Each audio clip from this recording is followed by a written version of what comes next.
This is a priority alert from the UEE. Be on the lookout for a Freelancer-class ship going by the name of Tranquility. The crew are wanted for questioning in regards to a disturbance near the planet Minerva. If you have any information regarding their whereabouts, please contact Commander Harkin using the UEE directory. And please, fly safely.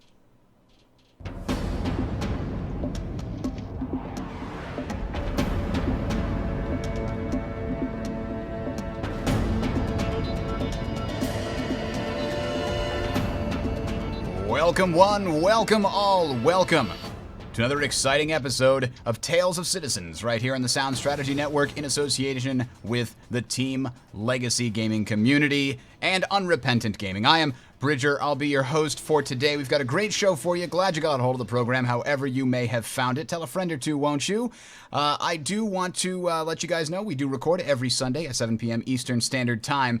Every other Sunday on Eastern Standard Time, 7 o'clock. There you go. We say it every week. I'm done promoting stuff. Feedback at talesofcitizens.com, though. I am going to remember that this week because I always forget to say that. If you have any questions or comments about the show or suggestions for future topics, please send it to us. Feedback at talesofcitizens.com. And that gentleman laugh you hear behind us is our good Calathulu. Welcome, sir. Hello there from sunny SoCal, where we have no rain and miserable drought. Well, is drought really so bad when it's at least not frozen? I mean, we're essentially drought-filled over here in the Northeast because there's no water except that which is white and blocking my car. All right. That having been said, welcome to the program, guys. This is our Tales of Citizens is the Star Citizen show here that we put together asking the deep questions. Today's show is all about the storytelling in a science fiction universe. That's right. It's all about words. So we're going to get some of them wrong. And today we're going to be sort of breaking down some of the different things that are going on in the Star Citizen universe. We do have Alpha Boot Camp number 6 is actually a history of the United Earth Empire, the United Planets of Earth, and the United Nations of... It's going to be a whole history of humanity. And it's taking me a hell of a lot longer than the other Alpha Boot Camp, so you're just going to have to bear with me. I'm going to get it out as soon as I can, but it's going to be a nice 10-minute consolidated background. All you need to know to jump into the Star Citizen universe, essentially, on day one. And there's a lot of material to go over, I tell you what. So, with that having been said, let's talk about life in the verse. Calathulu, what's been going on with you outside of the Star Citizen universe? Well, predominantly PlanetSide 2 when it comes to gaming and video games. We've been having a lot of fun with that. They recently put out the WDS update, so there's a whole season of capturing territory and defending things. It's trying to make kind of a more permanent feel to the world versus world combat they've got going there with all the RVR. Not RVR. It's kind of RVR. It's kind of RVR. So, you capture territory. It actually kind of makes a difference. You contribute to it. It's a good amount of fun. Other than that, I've rediscovered Endless Space, which you may recall is a turn-based strategy game. Came out, more than a year ago now? Oh, at least because they've had an expansion pack. Yep, I picked up the expansion on sale, and I've been trying that out, and it is more like Master of Orion than it used to be, and for that, it is truly awesome. Yeah, I've been playing. How many hours of Endless Space have I played? Probably 50 or 60-ish. Too many is always the answer.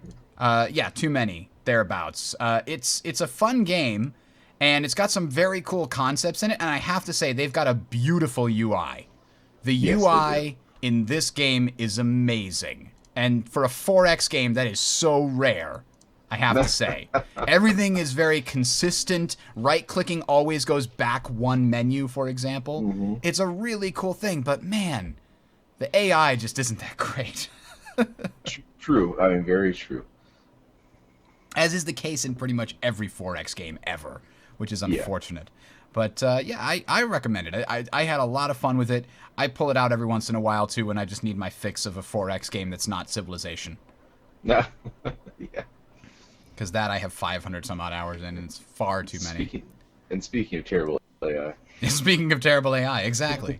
So, that's a fun game. And PlanetSide 2, Team Legacy is actually having a PlanetSide 2 night on Tuesday. So excellent. What server are you on, though? You're not on Waterson, right? Well, I'm on Connery because that is the West Coast server. Oh, that's right, the West Coast one. Or or as we refer to it after about 2 in the morning, the Asian invasion.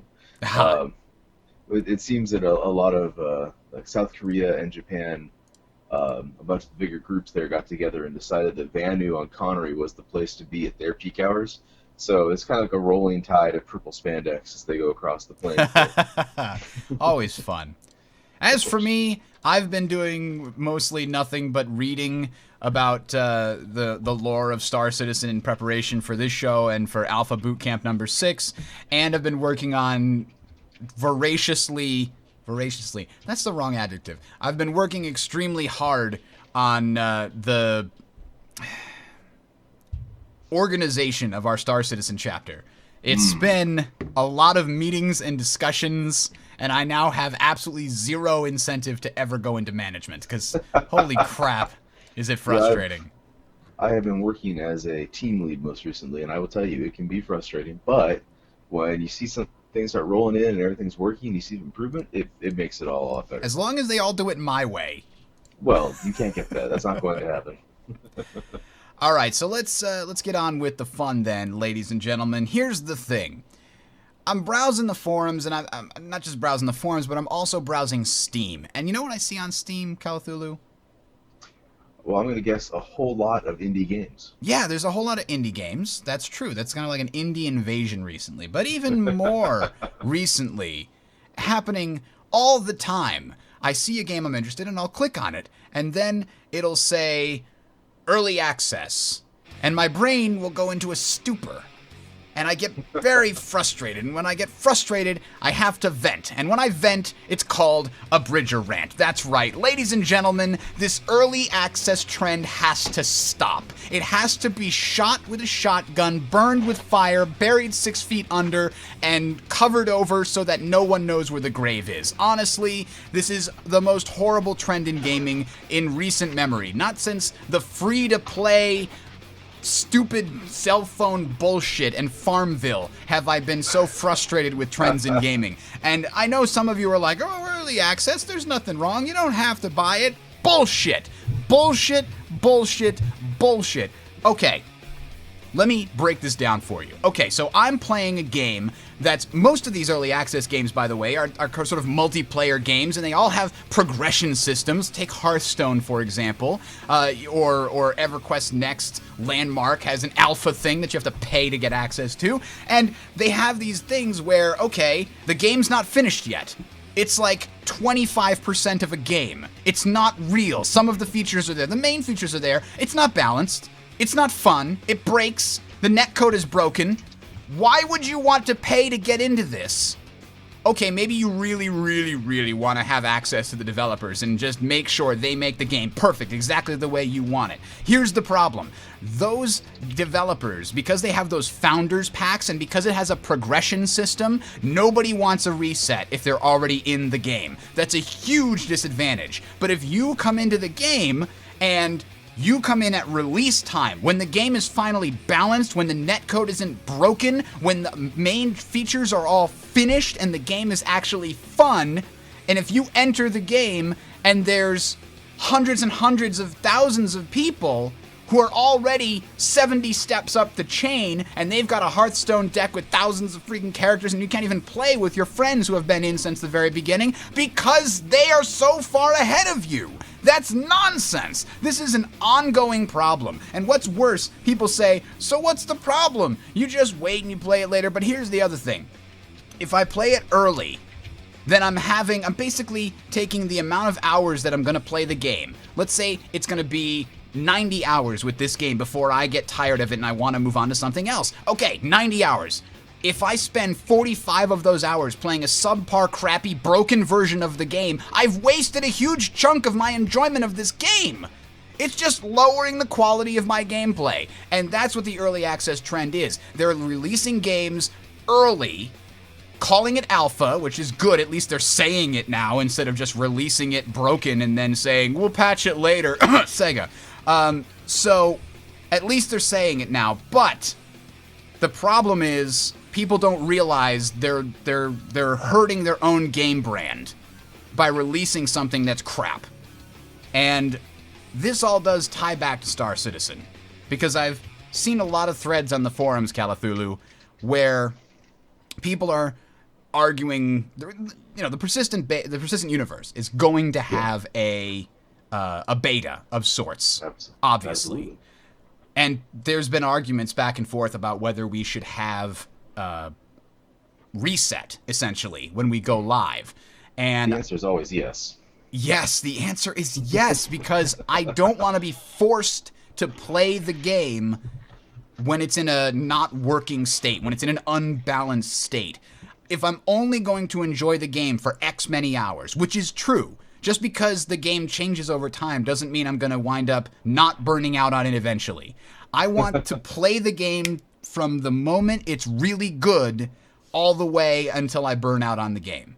And I don't want to start playing the game when it's half finished and then burn out on it only 2 weeks after the game comes out because I'm already, played it for so long. Because you just dropped 120 hours in there in the course of 30 days, and now you're done.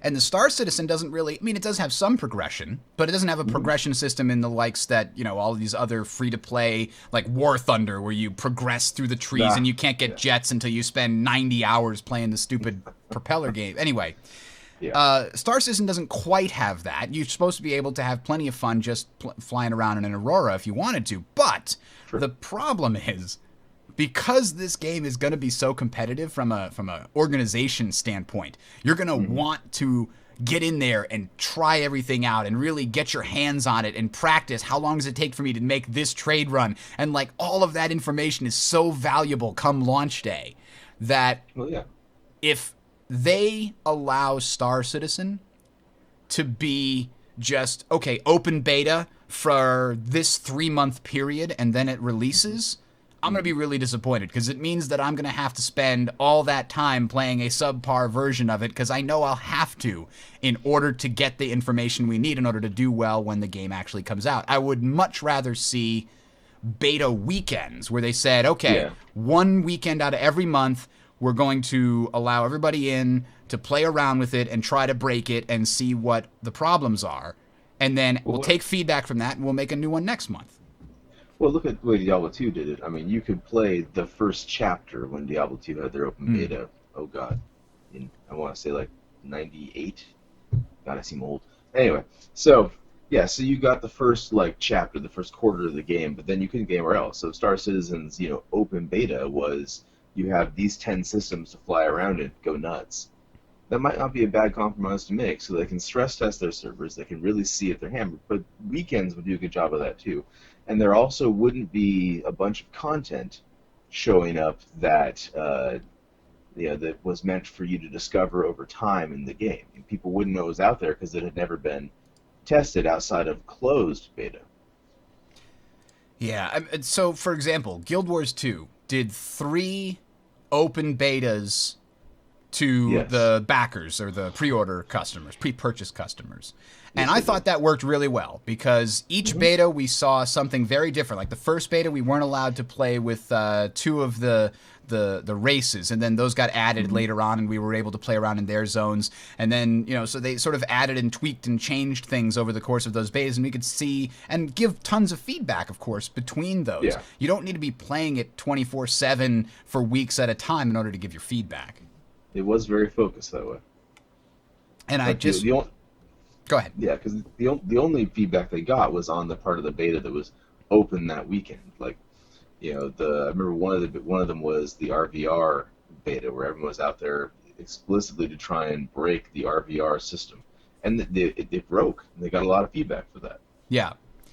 So I'm just really worried about if Star Citizen doesn't have a reset and it doesn't have just beta weekends, if they just have an open beta for months at a time, that if that open beta isn't a high quality, that people who try it are not going to be, because let's face it, this game is super ambitious, and that's one of the reasons that Chris Roberts said that he was postponing the release of the dogfighting module, because he said, listen, the game itself, it's all about first impressions now with the public. Yeah.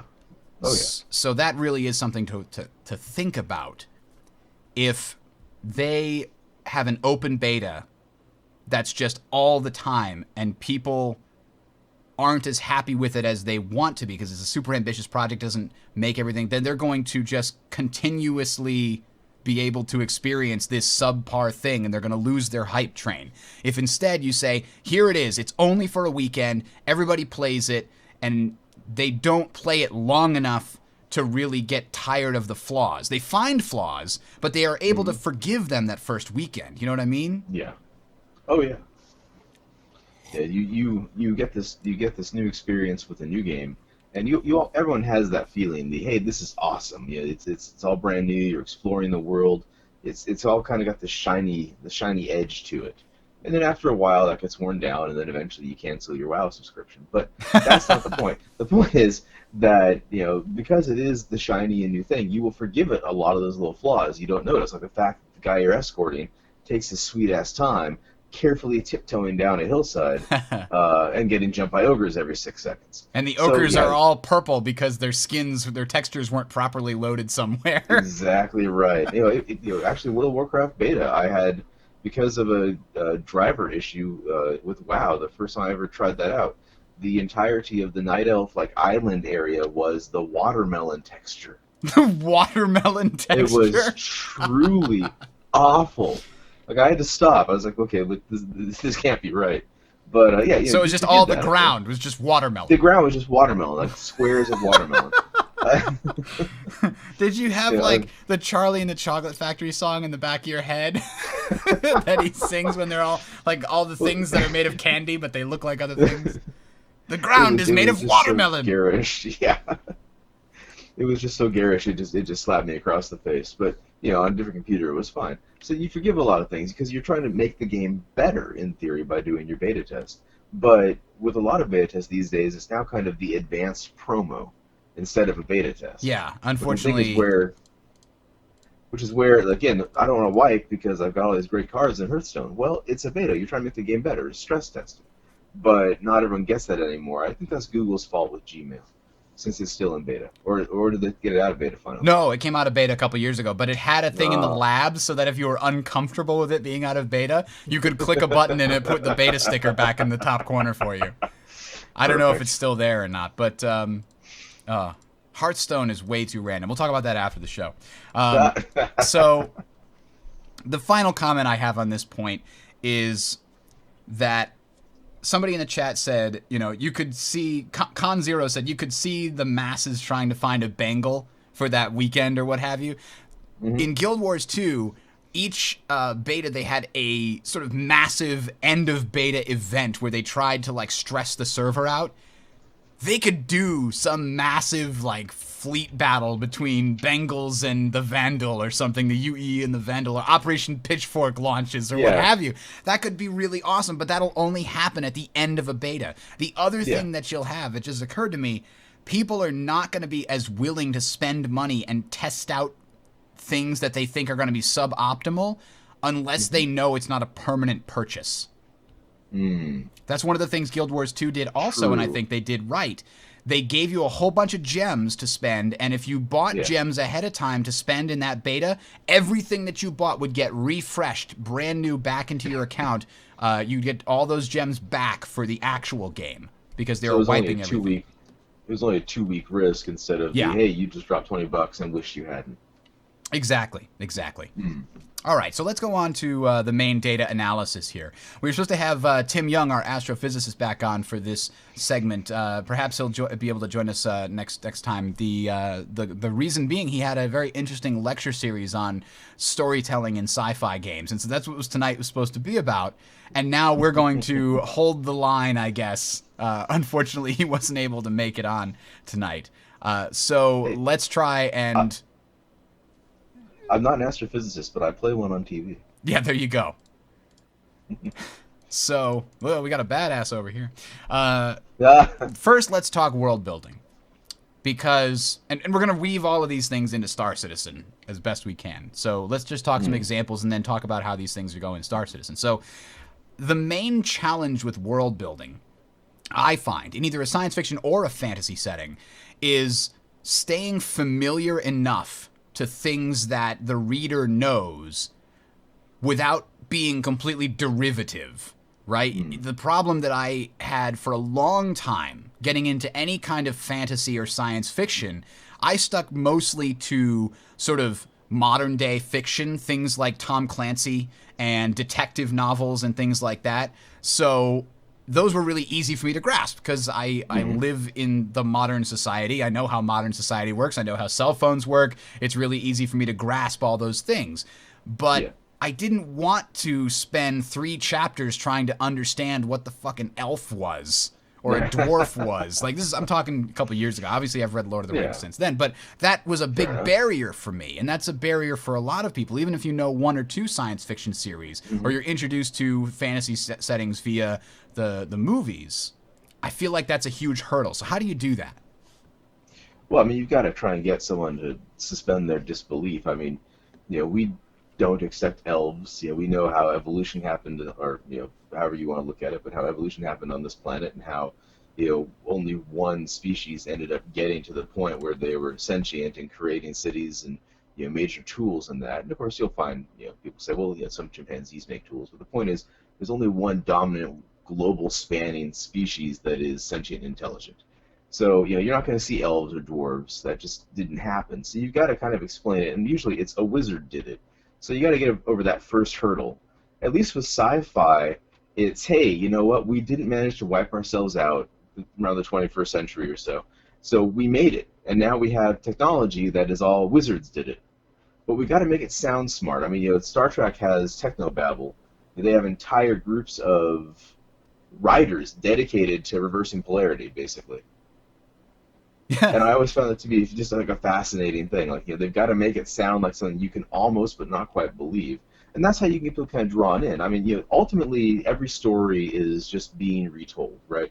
Authors often complain that, you can find an example of a story very similar to theirs in history. But what you'll see is, or hopefully what we find, is that the story kind of draws you in with the characters, with the captain who's a drunkard, but he's trying to make good, or a guy with a haunted past because he lost crewmen on his first tour, or and granted that could be a hornblower saga, redo, but you can still make it interesting to draw in a reader or draw in a fan to a movie, or in the case of a game, draw in a player. And games, at least, they don't demand you get that drawn into the lore because you've got this joystick or this mouse and keyboard, and you can be drawn into the gameplay, which should be unique and interesting. That's true, yeah, because with a book, if they have, like, who is it? Neil Gaiman, he's the one that makes up, like, a brand new language of vocabulary for every one of his books. Like, I have not ever read a Neil Gaiman book, but if I remember correctly, he's the one that's described as, for the first 3 chapters, your experience goes like this. You read a sentence, and then you go, and you skip all the way back to the glossary, and you look up the definition of one of these words you've never seen before, and then you go, oh, okay, and you go back to the beginning, and then you get to the end of the sentence, and then you go back to the glossary again. Oh, okay, and you go all the way back, and then once you're 3 or 4 chapters in, you've learned this whole new nomenclature that's unique to this one universe he's created. And what's interesting about Gaiman, because I'm a big fan of his, actually, and if you haven't read him, I suggest American Gods as a great place to start. But it's the words all make sense even in context of a sentence. So if you're very good at linguistics, you can kind of follow it. I can't follow it, but you can kind of follow it. So maybe it's hyperbole. Is that what you're saying? Yeah, a little bit. But I mean, they're excellent works. And you're right. You kind of make up like Star Trek makes things up on the fly. You kind of make up, or Gaiman makes up these terms and these names and these creatures that are unique to his gaming, his book's world. So you kind of have to, again, it's back to suspending disbelief. I mean, I don't know about the Gurast people, but they seem to be there. Fair enough. So maybe this isn't the one I was thinking of. I'm trying to find the author I think Gaiman also has that, but maybe the one I'm thinking of is different. But that is a good point. I think one of the main ways that you ground people is you have to find some piece of modern civilization that is familiar, right? The Yeah. example that I always give is in there's two very different science fiction series that were on TV at one point: Babylon 5 and Star Trek. And Star Trek is familiar because it's an ideal society. You have Hmm. all races and various aliens, and nobody, there isn't really any racist people. Like the Federation is this melting pot of an ideal utopic society for that purpose, right? And Yeah. Babylon 5 is kind of the opposite. Babylon 5 assumes that the human flaws and prejudices are going to continue for a lot more than the, what is it, 200 years in the future that it takes place. Um, Yeah. because there is in that series a subset of humanity that are essentially telepaths that can read people's Hmm. mind, and there is a huge sort of prejudice against telepaths because people fear them, and what they fear they wind up hating, and it's the same kind of hate that you see from racists. Instead you have Yeah. that against telepaths in there, so that's a very familiar story in a familiar setting. Yeah. The prejudice of one people against another, you just put it in a science fiction environment with telepaths instead of making it racism or something to that effect. So that's Yeah. that's I think one way that Babylon 5 does it. But Star Trek is like an ideal utopia type thing, and so that's how they do it.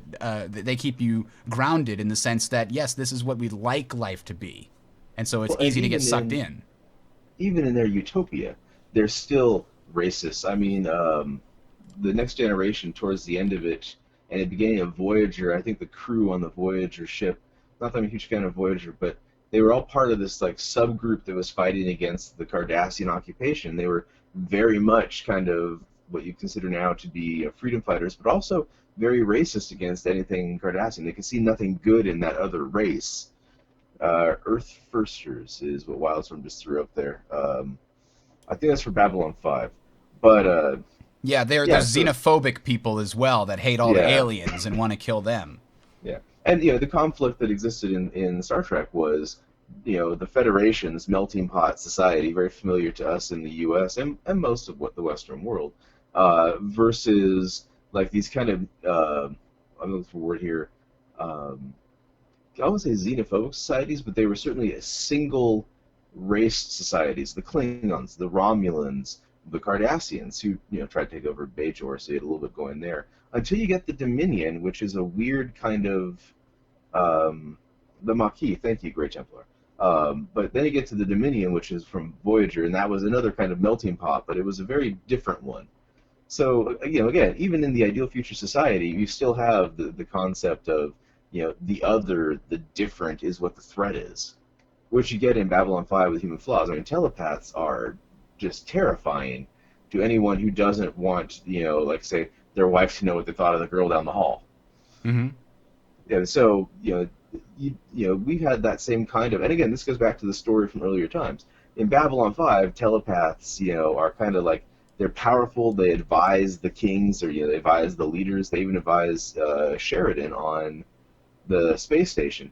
But if you look at our own stories, you've got witches and soothsayers that are advising, or the oracle for the ancient Greeks that are advising because they can see the future, or they can read minds, so they can tell what thoughts you have. So again, we're back now to kind of like this technological version of an ancient witch. Yes. So now, how does Star Citizen factor into this?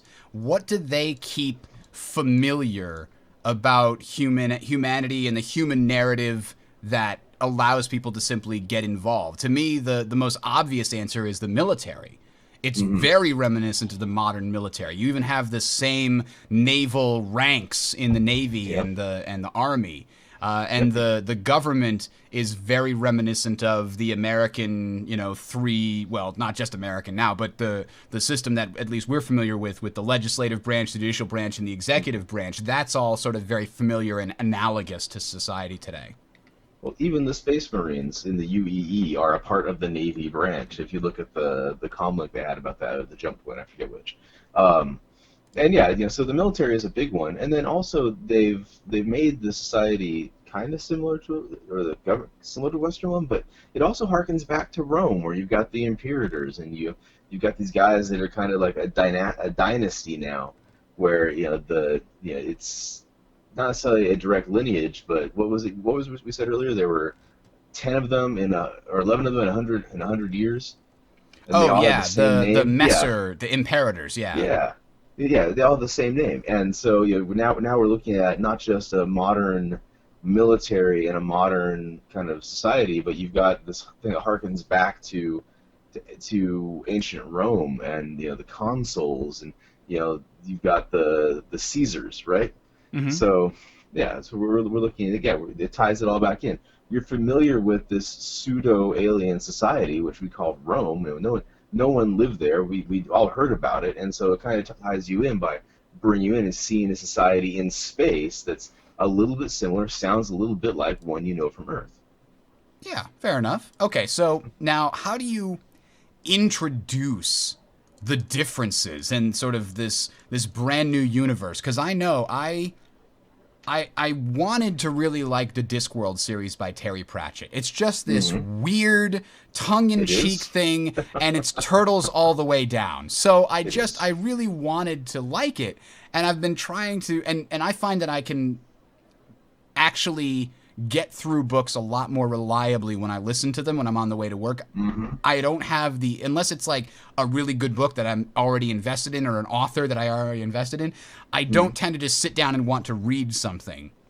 So Well, that's I get a fair. lot of nonfiction stuff on my Audible subscription so that I can take advantage of that. But Terry Pratchett, I was reading the first Discworld and I just got like third of the way through it and I'm just like, this is just too freaking weird for me. I don't know. I just gonna stop listening. I just don't want to go on. It's just too weird. Despite there were some times where it was funny, but a lot of times it just felt weird to me, and that's just could be a Hmm. personal thing, obviously. But Well, go ahead. yeah. Well, my experience with Pratchett, the very first time I read it was actually, I was lucky because I read Small Gods, which is kind of his Martin Luther parody, and I'm very familiar with the story of Martin Luther, and so it drew me in, but also there's these elements of like the really weird kind of Greek society that Pratchett had built in there, and I happen to know a good amount about uh, ancient Greece, and the way that he had built this up, as his society up, as kind of following Athens. So I actually had a little bit of familiarity when I walked into it, and so I really enjoyed the story being retold that way. But as far as getting someone into a brand new world like Star Citizen, I mean, I think we're lucky there in that Squadron 42 is coming first. This is the same way we got into the various games with Wing Commander, where you walk in and you are a neophyte pilot, so you already know your role. I am working for the military. I am a UEE scout in my pissant little trainer plane, and I got my wingman with me, and we'll see what we can do. We're just gonna do a few patrols. Oh shit, the furball's coming. Oh, sorry, I didn't mean to get you the adult rating on YouTube there. What are you gonna do? All right, so I'm already way on top of that. Don't worry. so we get to kind of ease ourselves kind of gently into this world where we'll start with a couple missions, and we'll go through and we'll hear some lingo, and then we'll kind of do a couple little tours, and then a little bit more. Then we gotta meet the first like bartender somewhere in deep space on Deep Space Station 7 instead of 9. Wouldn't want to go that far. Also, little 7 of 9, you're there if you want to go for that. And then you will get a chance to kind of see more of the lingo, hear about like these various social structures, like the Bounty Hunters Guild. Oh, what the hell is that? That sounds interesting, et cetera, et cetera. So because of the single player mission, I think we'll get a chance to kind of ease into it, kind of get gently pushed into the world overall. Yeah, you're absolutely right. Squadron 42 will be a very structured environment because in Squadron 42, you're just a pilot in this organization and you get your orders and you follow them. You don't make a lot of decisions about where to go and what to do next. When you're thrust out into the world of Star Citizen, you could go be a miner, you could be a trader, you could buy a corporation, you could get upgrades for your ship, you could do so many Yeah. options easily it could overwhelm people, but you're absolutely right. Squadron 42 will be the way that new people get introduced to modifying your ship in a very restricted environment. You know, you have these are the weapons available on the carrier, and your first few missions they don't let you modify it, and then you know they say we got some extra stuff in stock. If you want, I can make some changes. Here's some stuff. Here's why it's good and bad. So that could actually do it, and that's kind of the slow burn intro. But the thing that kind of reminded me of the various ways you could introduce people to things is Half-Life.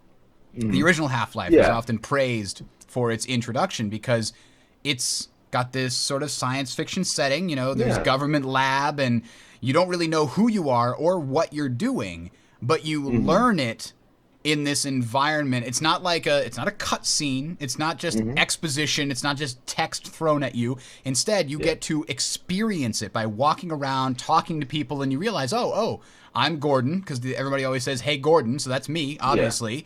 Yeah. And they keep telling me I have to go down to the lab because I'm needed down at the lab, so I must be a scientist here. You know, you sort of experience it through this very slow introduction.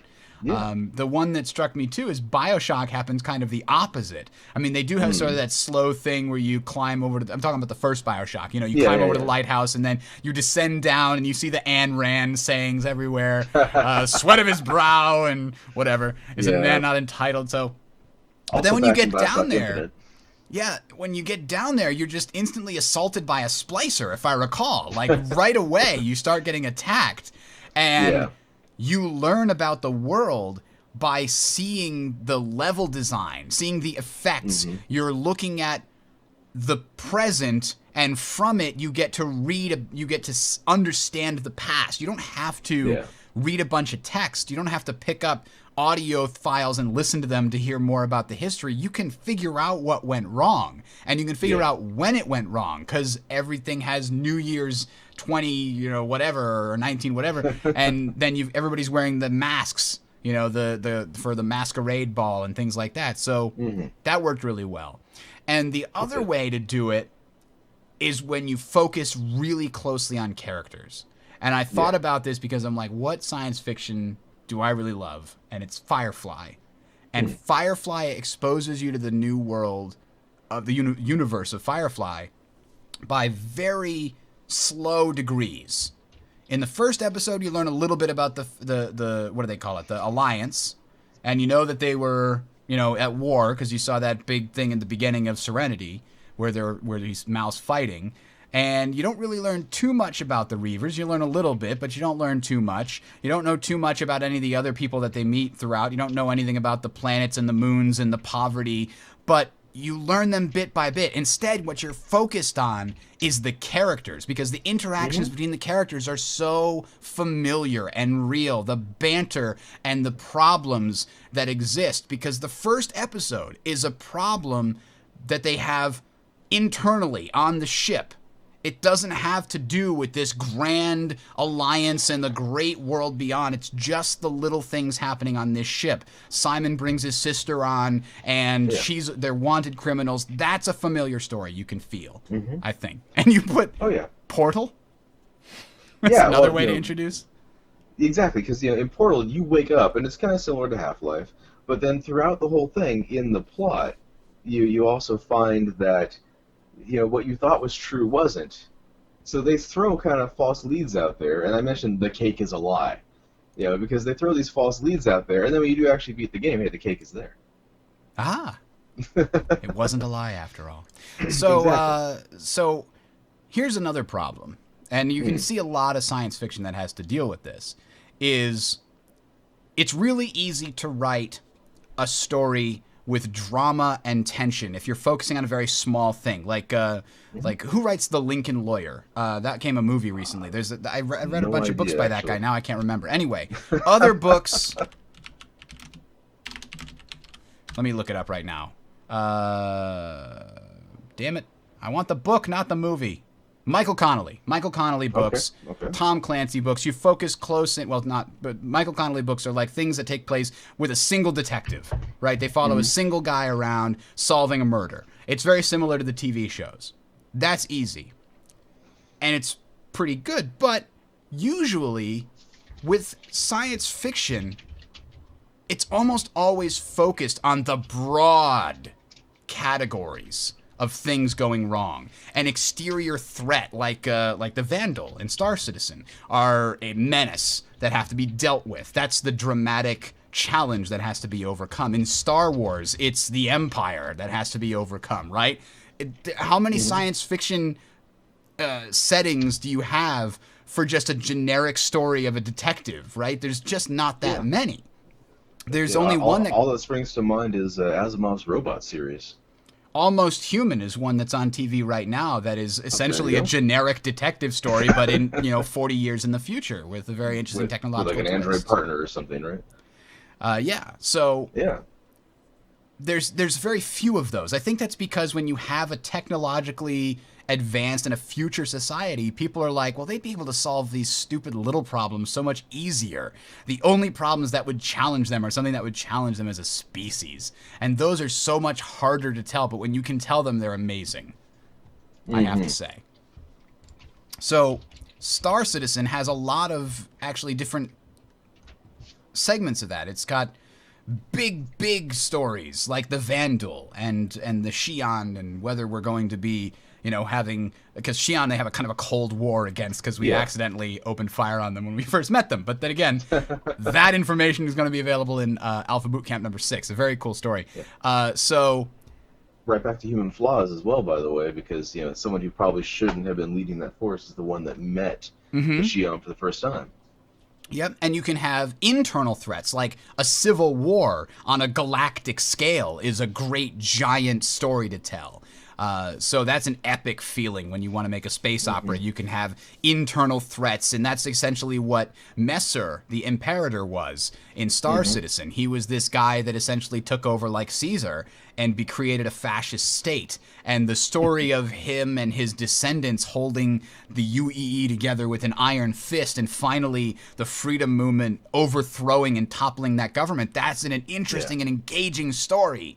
And that's another way to do it, to have an internal fracturing of the solid humanity. And it also leads to later plot elements like the Imperator loyal forces making a comeback at some point. Oh, and you added natural disaster. That's a good point. I did, and actually this is one you see a lot in Star Trek, where, hey, we need to save... Actually, the very latest Star Trek movie, it opened with, we're going to save this race from a supervolcano that's going to destroy them. Things like, hey, a supernova. Larry Niven, in his known space novels, the center of our galaxy has literally started a chain reaction of supernovas, and it's spreading out. So you can expect a lethal like radiation burst to wipe out all life within X tens of thousands of light years of the center of the galaxy.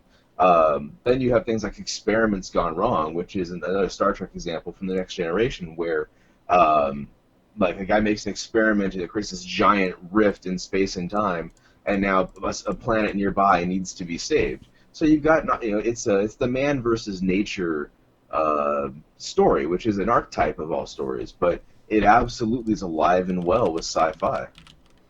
And Star Citizen, kind of like I said, it succeeds in having multiple layers of this, much like an ogre, where you have things like this big epic story, like the battle against the Teverin or the battle against the Vandal. And you also have these smaller stories, the day-to-day stories that happen to the players, even if they're not a part of the big Operation Pitchfork or whatever they wind up having for the big story thing. They have things like, how do you deal with pirates on your trade route? How do you deal with, making enough on this trade run to be able to afford your next ship? All those little challenges and little day-to-day dramatic pieces of tension. It would be faster if I cut through this area, but it's a little more risky. I don't know. But I hear the Vandal have been active there, and the Xi'an are in the area too, and I've really pissed them off recently. Yeah, the Bounty Hunters Guild has sent somebody after me, and that's the place I went mining the last 3 times. So there's a lot of different stories there. So there's 7 basic story archetypes that have to do that. They're basically recycled everywhere. You have overcoming the monster, which is the hero destroying the monster, and I think that can be in any scale. So that is in Star Citizen. That's like defeating the Vandal. They're the Yeah. monster of Star Citizen. I guess Or pirates the can latest sometimes Vandal feature. raid. Yeah. Yeah. Then there's the rags to riches story, which is just as we were talking about, is could be the story of your character if you wanted it to be. Then you have things like the Quest, which is some kind of heroic journey, think Lord of the Rings style quest that has to be done. But Star Wars, obviously, the quest to stop the Emperor and kill Darth Vader, that's all part of that still. So how does that figure into Star Citizen? Well, I mean, you've got the whole exploration aspect of the game. You know, your quest to Ah. find a new wormhole, a new jump point. Oh, to find that bangle that's floating out there, half destroyed, and either salvage it, for parts or sell some location. But again, it's in the sandbox game like this. The quest is what you make of it, right? So you could actually be constantly checking every rock and scanning it for whatever it is that might be resident there, alien tech or a crashed ship or whatever it's going to be. So your quest is to go out there and maybe help somebody. Squadron 42 will likely have an overarching quest as well, where you're going to start with as a pilot, work your way up, but the whole purpose is going to be fighting off an incursion into UEE space from the Vandal or from the Xi'an or whoever it's going to be. I'm banking Vandal, frankly. That kind of thing. So there's another aspect to the quest in their single player game, which we always seem to forget is a big part of Star Citizen, just like the private universe will be. Yep. So the next one on the list here, Voyage and Return, which is a very Star Trek story, isn't it? I was thinking, somebody pointed out in the chat, the Lost Fleet series is a pretty enjoyable one, and that is a very Battlestar Galactica is a perfect. It's all about the journey essentially. Gotta find Earth. So you could certainly have that if you're, I'm going to this thing on the other side of the galaxy in order to achieve some goal, whether it's to deliver some special cargo or do some other thing or meet up with my friend. Like, that voyage could have plenty of adventure and interesting things happening all on its own. Then you've got like a Shakespearean comedy. I don't think we're going to have that many love interest stories within Star Citizen, but I guess anything is possible. I mean, they have marriages in World of Warcraft. They do, and maybe you really want that Vandal female lover. I'll stick with my Twi'lek. You like a little violence with your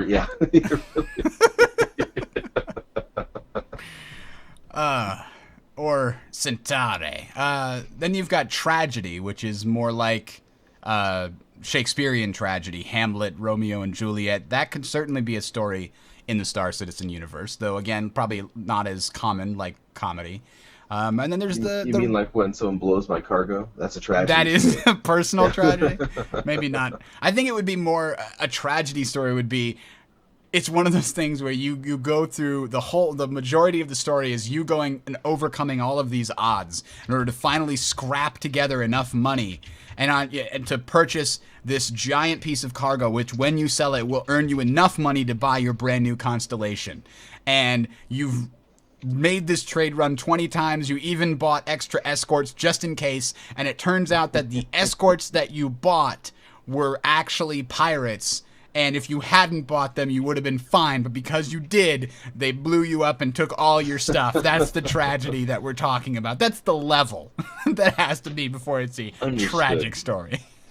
Man versus and also it killed. It was the one kill that gave you the permadeath. That means you have to go back and start with a new character and like 80% of your rep.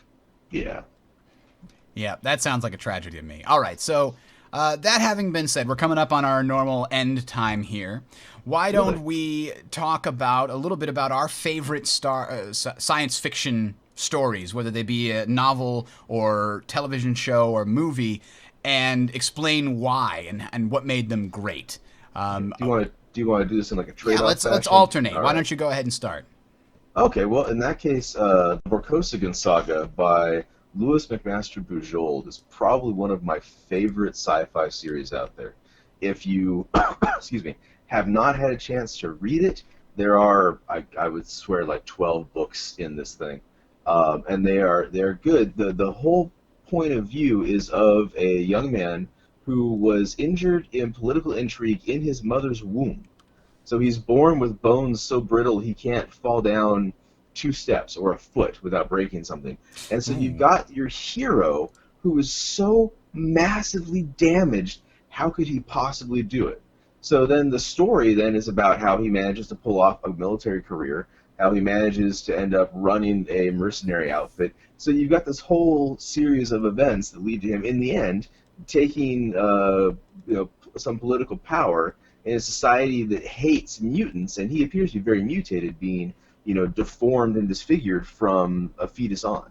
So I really do enjoy that series of books for that reason. That kind of reminds me. It shouldn't remind me, but it reminds me of Paranoia.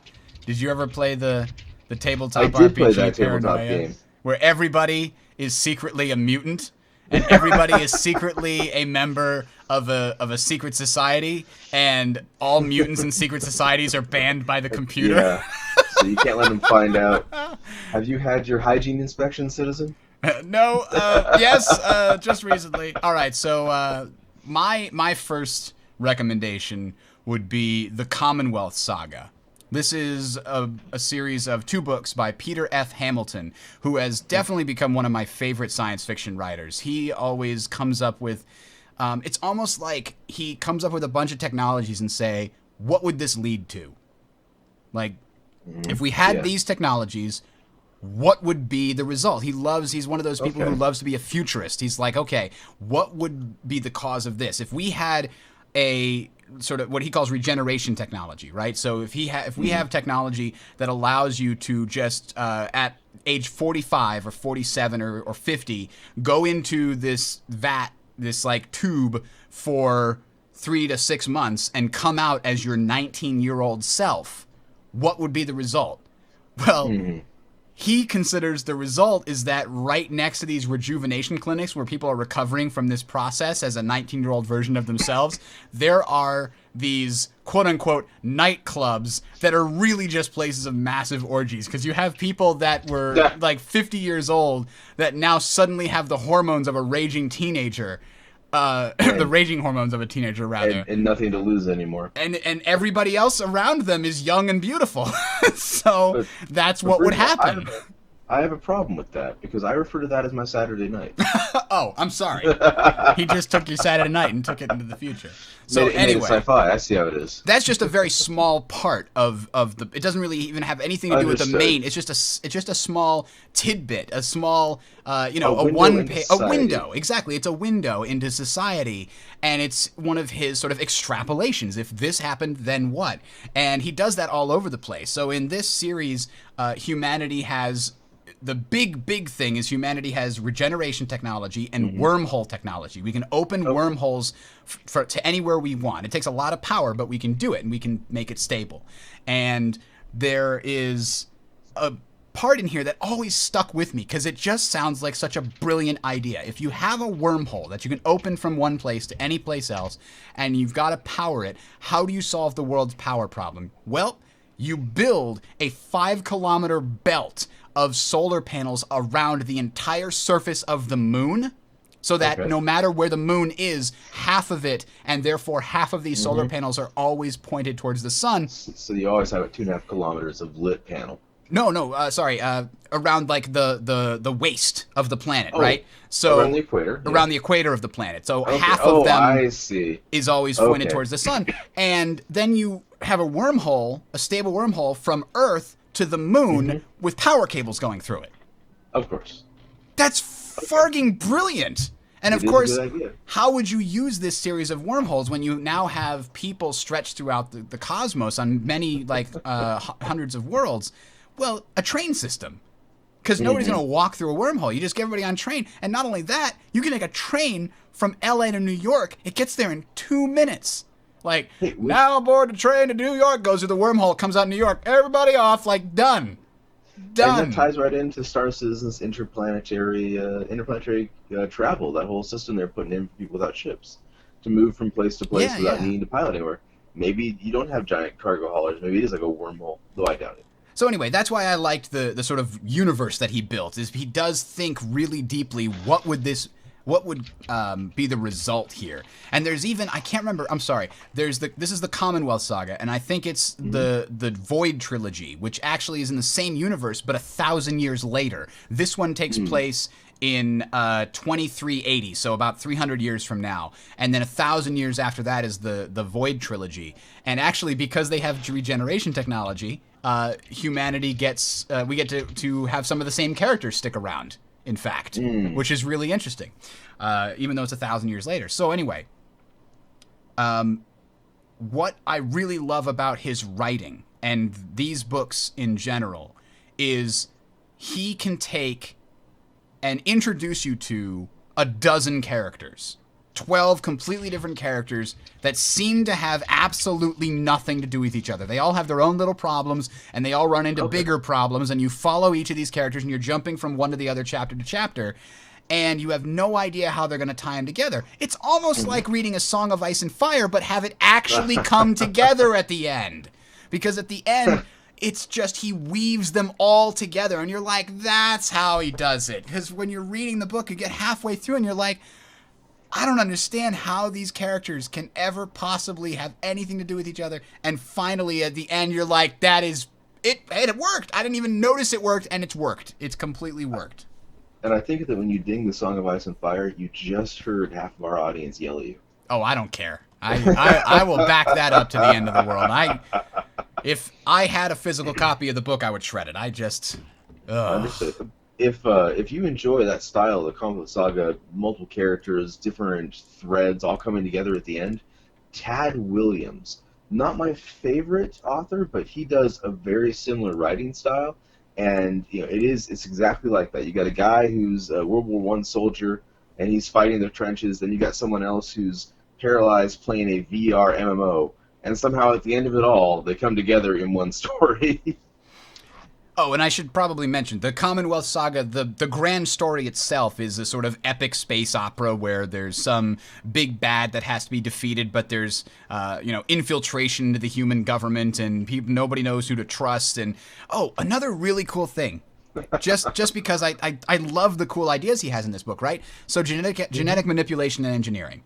There is a group of people that want to found a planet where you genetically engineer people to be really good at a specific job. Because because the theory is people enjoy doing things they're good at.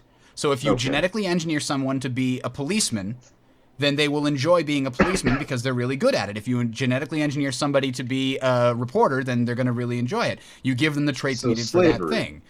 That's where it comes into, right? Because some people in the universe see that as slavery, because when somebody grows up, they're automatically slotted into this thing and they don't really have a choice. So there are people on other planets that actually try to go in and steal babies and get them away from that planet where they can grow up to be whatever they want. So here's the story. And this is a very side story, so it's not relevant to the main thing, but I'll tell it because it's awesome. So on this planet, there was a female child that was supposed to be a detective, a policewoman, and she had all of the observational skills and deductive reasoning, everything that you could genetically engineer for as a police person.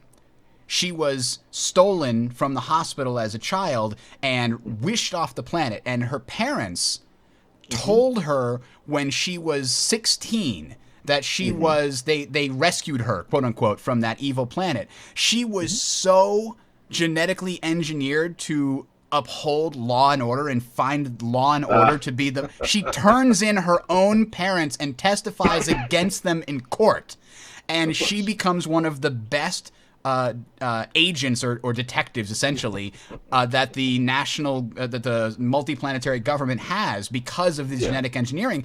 And so few people leave that planet because they're so happy with their life there. She's one of the only ones that has grown up outside of that planet, and she still wants to be, essentially a police detective because of that. And it's a cool story. Again, you got this engineered society where people are basically lobotomized from conception to be very happy doing the thing they were made to do. Yeah. No free will. It's an interesting take. I like that. That's just window dressing in his universe. And he builds those in piece by piece. And each individual one is a really cool concept. That's probably what would happen if we could do that. He's really thinking it through. What would humanity Yeah. do in this situation? What So, could we do? What would happen? okay, go ahead. Your next one. You've got Dune My on the next list, one which is I guess we Dune. can't possibly go on without. No, it would be impossible. What? Okay, mind you. Okay, Frank Herbert's Dune, not his son's. Not to say that I could ever write as well as Brian Herbert could, but it is not the same set of books. So Frank Herbert's Dune.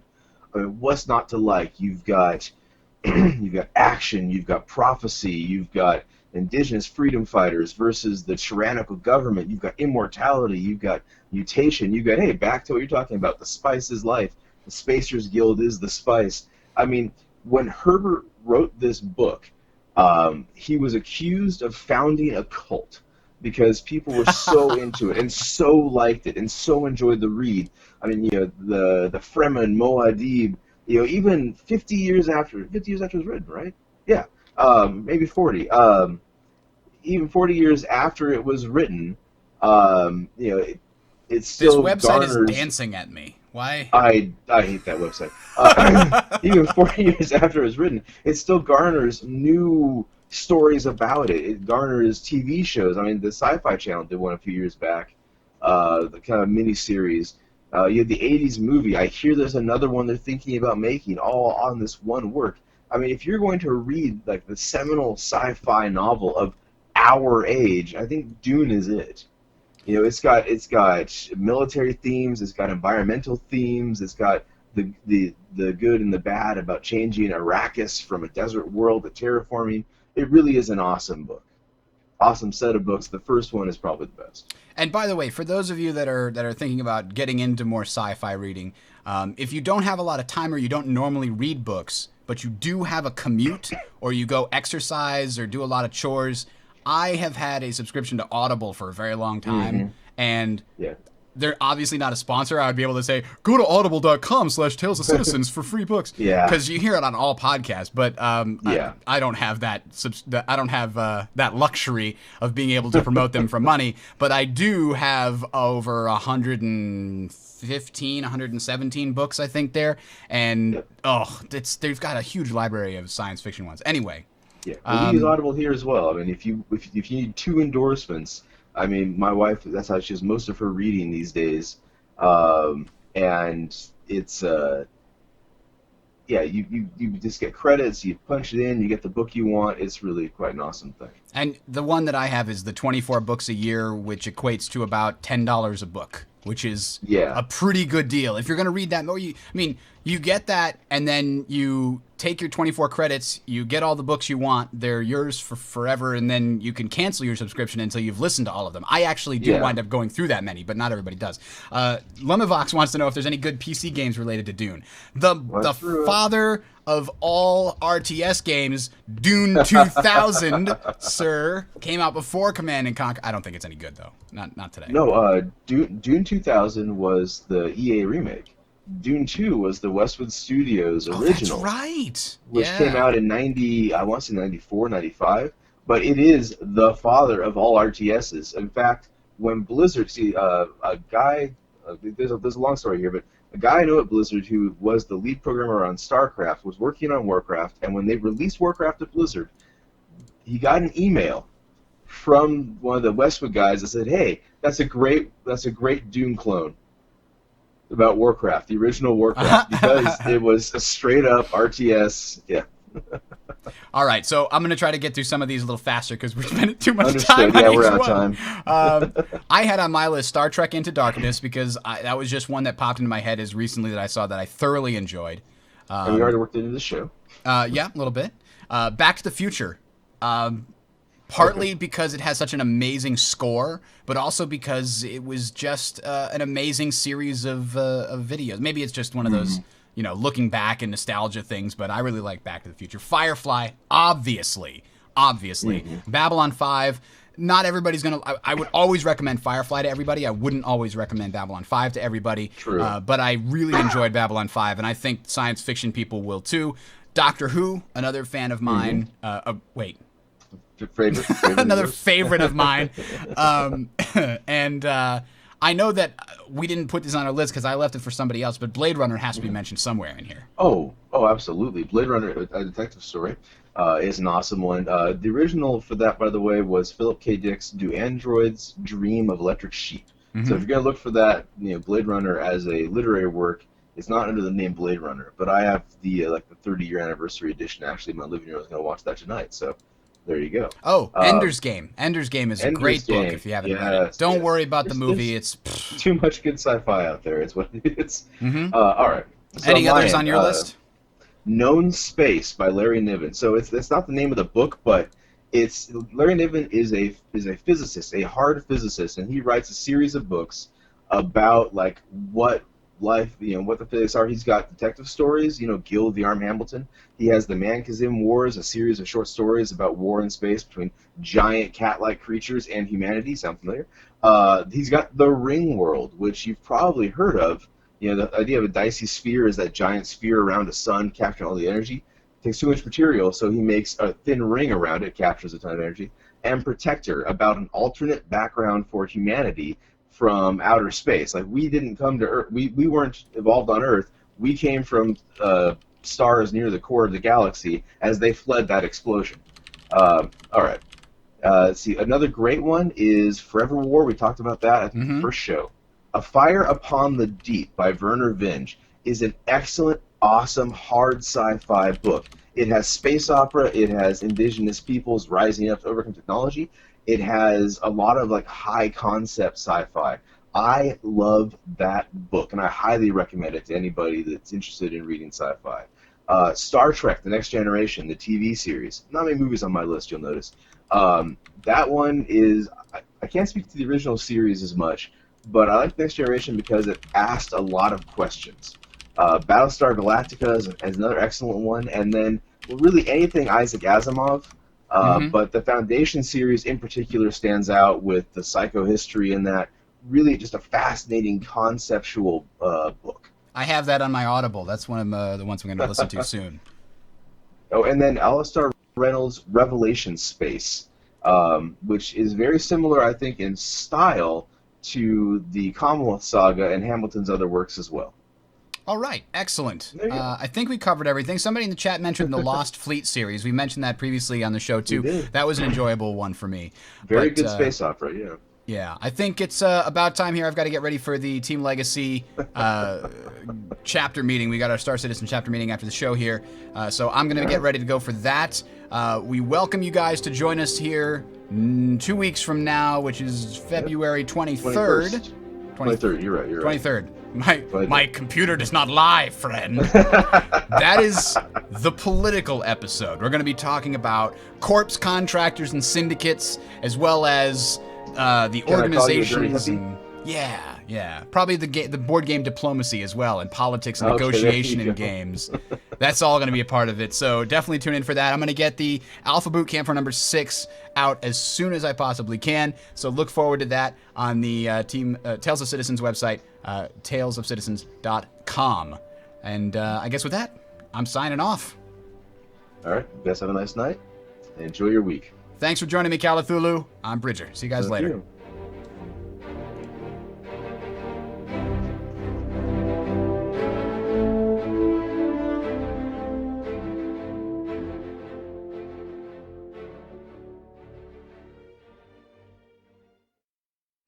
Okay, so you know how we were talking earlier about the websites dancing? Mm-hmm. It just made me think of this, so I have to show it to you. So we have this little black button, this dot at the bottom of the Team Legacy webpage. There's just this black dot. It's an innocent black dot. If you press it, oh, hang on, I had to turn the music up.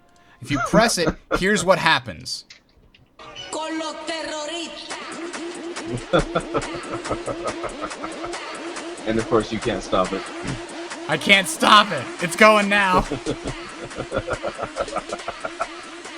Wait for the drop.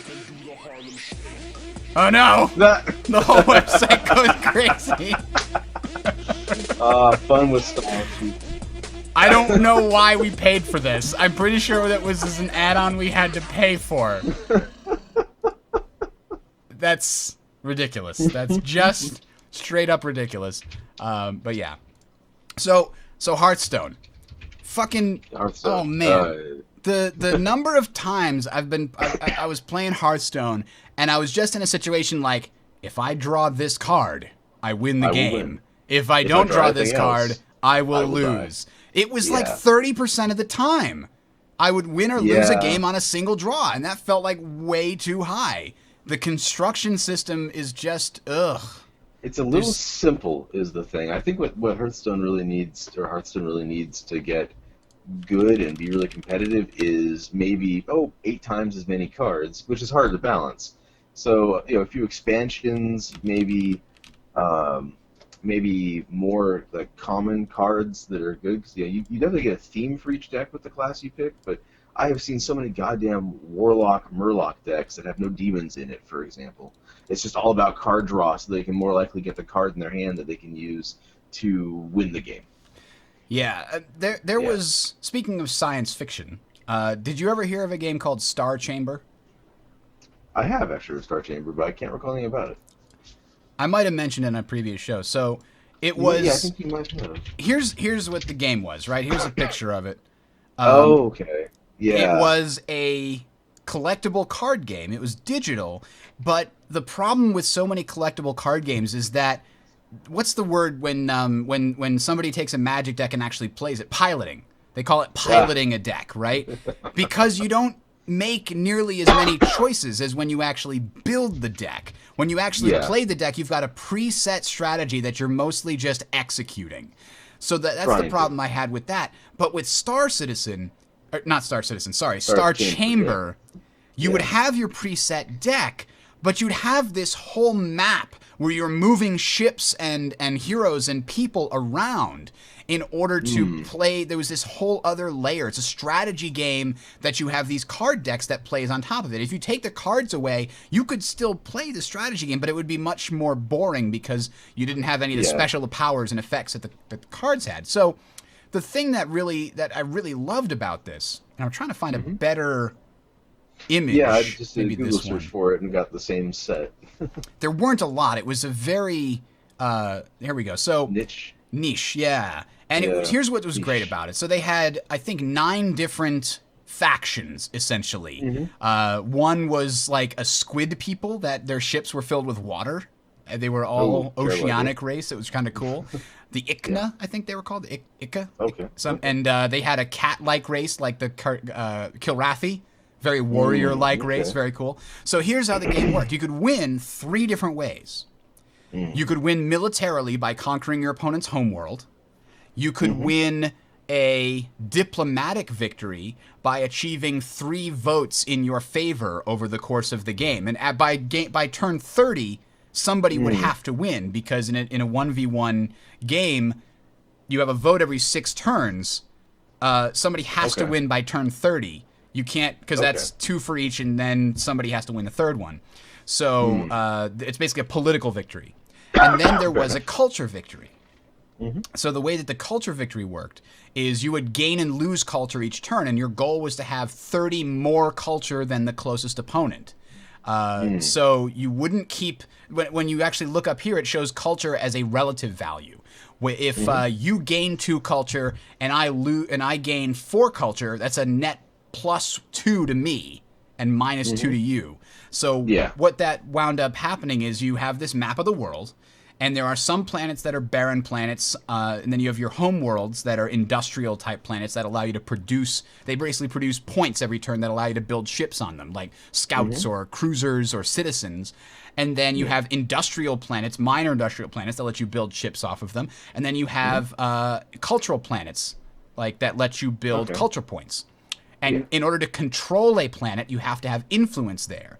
And normally you build a citizen, and the citizen is worth 1 influence, and you move him around, and he'll take planets, and when he's sitting on a planet, he helps defend it from enemies that are coming on the planet. But then you have all these cards that can have, like, Space Marines drop on a planet where you have a ship, and that wipes out enemy influence, or a mind virus that you can use to put on an influence on an enemy unit as it moves from planet to planet. It starts depleting enemies' influence. So many cool things you could do. And every 6 turns, at the Star Chamber, which is a specific area on the map, there was a vote. And for every influence you had there, you got to vote. And you could, again, get influence mostly by building citizens and moving them around from your industrial planets, the same way you'd build ships. But you could also get political cards that acted as characters that would, say, have just influence. And you could put them down and bring them to the Star Chamber. And they would maybe give you 3 votes or something. Or only 2 votes, but only if you vote for this thing. Because now there's votes for the political victory. And if you win the political agenda, then you get essentially a couple of choices. You could get a free cruiser, or you could get a bonus of some other thing. You get a bunch of options. And if you win the Peacekeepers, they give you control of some neutral cruisers. And then if you win the military one, there's some other option. So then you had to decide blind. How are you going to vote? How is my opponent going to vote? Are they going to put everything onto political? Or if they split it up, how are they going to split it up? They're going to put more here, more there. If I split it up 5 and 9... Oh, it's just this great, you've got this 60 seconds to decide how are they going to split it up. And of course, you know they're trying to get their influence there for turn 6. So you're trying to, fight their ships on the turn before they get to the Star Chamber, because there's no combat allowed at the Star Chamber. Oh, it's just so cool. You could win all these different ways, and you'd have these decks that... And the factions all had different types of things that they were good at. Like, some were really good at manipulating the politics. Some were really... the androids had really strong ships, but they were really expensive. But once you got a bunch of them into combat, they would just wipe the floor with everybody. Oh, it was so cool. And you could modify your ships and throw extra lasers and stuff on them right before a combat. Anyway... Oh, it's so sad that it went away. And the community was fantastic. They would have... Is it really gone? I was just reading the website. Well, Matrix Games, I don't know if they're still selling it or not, but Sony bought it and they kept it up, and then they closed the servers after a fashion. That sucks. But the thing that was great about the community is that it was similar to a normal CCG where you open packs and you get, 12 commons and 3 uncommons and a rare. And they would have... It was such a welcoming community. When a new person came in and said, "Hi, guys, I'm new," they'd say, "Oh, hey," one of the big pillars of the community would say, "Let me log on to this special account called Commons Pool and send you an entire set of commons. Just here, have all the commons in the game." Because all of the people who have been playing, all the few people who are actually playing the game on a regular basis, had so many commons, they just send every extra one to this commons pool, this one account, and they'd give entire sets to new players to help them get started. And they'd have tournaments that you could only use commons in, so everybody was on a level playing field, and you didn't have that normal nonsense of having to find the right rares. And somebody even set up a special thing where you could trade cards individually, and man, I spent so much time in college wasted playing this game. And they had so many different maps. Changing the maps would completely change the feel of the game. You'd have wormholes that move you from here to there. In one, the Star Chamber's in the middle, and the homeworlds are way on the sides. In another one, the homeworlds are right near the Star Chamber, and it completely changes the game, and it's so fun. Oh, I miss it terribly. I wonder if I could still download it from Matrix Games just to play against the AI. Yeah, that's where a lot of these older games. That's where you're left at. I remember back when Kali still existed, so you could get your old IPX games over TCP/IP. But that's where I played Master of Orion 2 online quite a bit. Let me see if they still let you buy it. I actually bought it, but I have no idea if I still have the installer anywhere. I don't think I do. Developer awards. It's let you download the demo. It doesn't appear to have a buy now button. I think it's because it's sadly gone. All right, I'm gonna cut the streams down, guys. I gotta get to a meeting here, so we will. All right, good luck with your meeting. Be back in 2 weeks, I guess. Yep, sounds good. See you 23rd. All right, bye everybody. All right, see you later on.